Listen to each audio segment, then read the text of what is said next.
into like 2023, new year, new me, I think sexual discipline is important for men.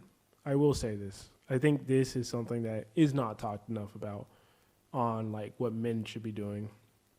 I think also sexual discipline is important for women. I think along with this, right? So let's come to a solution, shall we? If women want men to be loyal, I think if women genuinely want men to be loyal, like you really need to start understanding men and you need to start meeting their needs outside of just sex. So you need to be like respectful. You need to be showing that you're grateful. Like you're actually saying like, hey, showing like I appreciate you and I need you. That level of responsibility really fulfills men outside of ways than just sexually. I agree with you, but I think I've seen also a lot of examples where women have been that way and they still got cheated on. And this is something, you know, I think this is why most women are afraid of it, because I think it's never a guarantee that it will work out anyway. I'm not saying it's a guarantee, but I'm saying not doing it at all is definitely not improving your chances. Of course. And then also what I would say is women probably also need to stop sexualizing themselves. So that means I think a lot of women who are on social media, and I hate when women who are like, I complain when men hit me up and sexualize me. Like, you got like ass pics all up and down like your fucking page and you're promoting your OnlyFans. What did you think was going to happen? Like, yeah, I mean, okay, yeah, that's true. I think we want men to be more sexually disciplined, but women objectify themselves sexually and then blame men for when they treat them as sexual objects. It's like, I agree with you, because actually, even though I'm open-minded and I'm not prudish or anything, and I'm for sexual liberty of women and everything, whatever. But I still think that the whole development is not going into a good direction. Like, well, yeah, I mean, like, think 10 to 15 years. Like, if it is right now and it stays on the course that is, like, let's say because it's not getting better. So if it stays on the course that it is right now, where divorce rates are high, marriage rates are low, birth rates are low, like mental health issues are on the rise, like there's a lot of division between men and women. Like if it stays consistently where it is, like there needs to be a connection some way. And to me, like I think a lot of people have said like, oh, you know, we're just changing as a culture and we're learning to accept all this stuff like LGBTQ. And I'm not saying there's anything wrong with that. But I think like you have to recognize like, okay, like as you're going into like this chaos, there has to be like a proven result for change. Like, and some people are like, oh, it should take, you should give it some time for culture to change. I think you also have to recognize if the trends are already going in that direction, they're only going to keep going in that direction. So it's like what worked before. And I'm not saying like women need to go back to like being in the kitchen and barefoot and pregnant, but I do think we need to start adhering to some like gender roles that might be beneficial to the healthiness and stability of relationships. Maybe you're right, but that's also I guess we'll see. important for every man, because not every man is having a traditional role in a relationship anymore. So let's think about this. Why aren't men wanting to be traditional anymore? Oh, you okay? Let's think about this. Somebody got it started, you know. Oh, so you want men to lead? You want men? I mean, don't you want to be the leader? Oh, I guess I need some authority to lead then, don't I?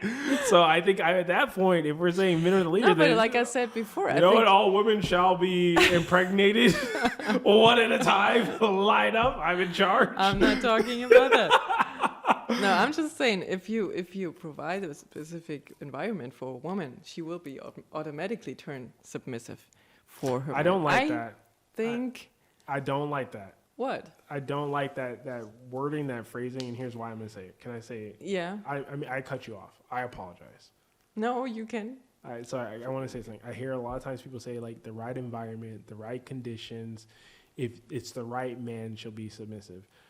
That innately says that your character is not submissive. So you don't go from being not submissive and disagreeable and, in my own perspective, very masculine, to just turning on and being feminine. So that means you have conditional femininity. So, okay, let's say I have conditional masculinity. Let's say like, oh, I don't want to like protect or provide for you this day of the week. Or like, let's say like, oh, I don't want to be loyal to you. Like this idea of your masculinity is like this white knight who's only loyal to you. But guess what? You're conditionally feminine. If you're going to be conditionally feminine, then I'm going to go fuck whatever I want. Why should I be in line with this? It doesn't have to be. No, it's not about being conditional feminine. It's more about why should I do something? Why should I submit? Why should I be submissive to a man who is not willing to fulfill his part? You know, like I think you. I would feel shady doing this. Actually, it Well, I would think you feel have to filter the men you see, though. I get what you're saying, but I think a lot of women say like they'll become submissive once they're in a relationship. It's like it doesn't work that way. Like, do you fall in love and do you date someone based off of like, well, maybe. I mean, some people do, but it's like, when you see a man, usually he's doing some of those things already that you expect from a traditional man. Women are not doing that in turn and saying like, well, at some imaginary point in the relationship. No.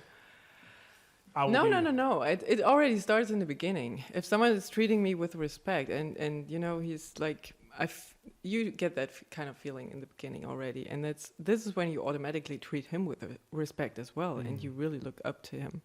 It's not at a certain point in a relationship, but if you are behaving like a real man, or how you supposed to be or see Let's women. say, let's say ideal. Ideal man, whatever. Not ideal. I mean, it doesn't have to be ideal, man. but good man. Good man. Good we'll man. say good man because we Yeah. want to say traditional. Maybe traditional. Yeah, like, but so I think like that the key thing in there is that I think a lot of women want that traditional man, but I think like if you want a traditional man, that means you should be also acting like a traditional woman. Of course, I'm not saying that every woman is like the perfect, you know, I think if has the perfect, settings to really. yeah, okay. So now as the gears are turning, how many women in your like close group of friends, work friends, whatever, do you think are very traditional, not including your mom?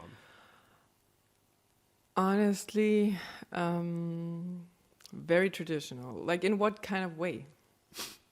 In the sense, I mean, some of them. so like in the sense that they're very submissive, like they're homemakers, like they want to be like these women who fall into these support. All of them.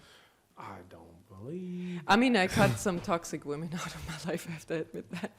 And those were probably the ones who I would say, okay, they are not like this. But they were awful characters. Apparently, anyway. Cookie has a bunch of submissive, like traditional women that need to be wiped up. So if y'all want to get these women, just let me know. They are all in a relationship So- already. Oh, never mind. They all got booed up. But actually, some of them, specifically one of them, I don't know her that well, but I know her because of my sister. And I hear a lot of things that are going on and stuff like this in her relationship. And she's actually a pretty tough woman outside of her relationship, but she's very super submissive in her relationship. But in a way that she's not, she has a man who I think he's not, please excuse me that I say this, but he's not worth it.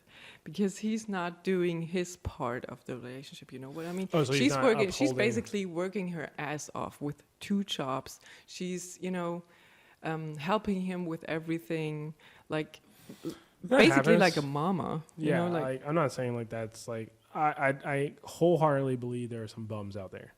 So I agree with you. I'm not saying that doesn't exist. I think a lot of men out there can be in situations where they're taking advantage of a woman's kindness, and it's a really sad thing to see. I would but argue. this is what I mean. You know, when You I have to- say that men have to be worth it as well.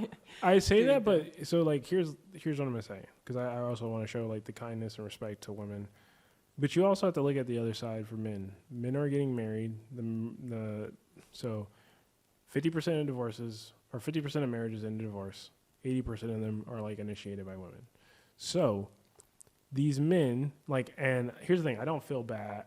I feel bad for those men, but those men are still in those same situations where they're getting taken advantage by women. Now, you'll say all these things like, well, maybe he wasn't faithful. Maybe he did this. Maybe it was domestic abuse.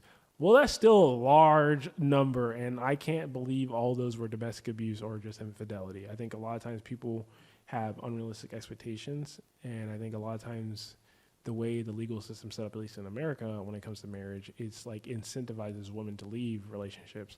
So basically, my thing about this is the reason why I understand what you're saying, women getting taken advantage of.